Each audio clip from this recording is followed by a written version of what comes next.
Screamride review from Gamerheadquarters. This is developed from Frontier and Microsoft Studios. This is a family-focused game with a cheaper price tag. Basically, it is a spiritual successor to Roller Coaster Tycoon, taking place in this futuristic city. There's career split into 3 areas, destroying, building, and having fun with coasters, essentially. First up is Screamrider. This is where you are just racing, moving, and essentially trying to get the best score while driving the coaster. It may seem easy, but some of them are actually quite difficult. And there is that certain thing I don't like where you have to get a certain amount of commendation points in order to progress to the next areas. Next up we have the Demolition Expert campaign, which is a lot more, is it a lot more fun? But you just destroy things. This game's got an amazing physics engine. It's definitely something like the Crackdown game we saw previously. And they're definitely testing stuff out with this particular engine.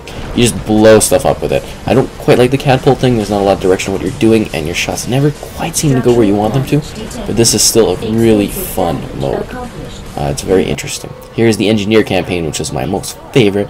This is where you're essentially building, mending, and fixing, coasters.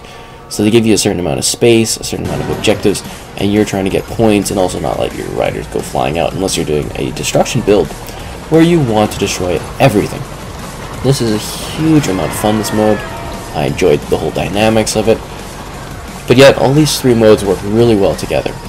And they create the campaign. There's 6 series, and every series has about 3 levels or so. Finally, we have the sandbox. This is where you just build.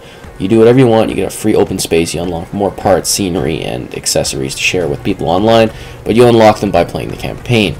Basically, this mode is free build, you share online, and you make some really cool things. I've already seen some amazing creations, and people are going to create some wild stuff. And you can also build whatever you want of the 3 levels from the sandbox.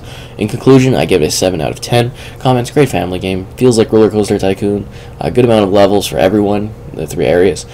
Don't like the unlocking system, but there is cheaper pricing, which you may enjoy. Check out the full review on Gamerheadquarters.com.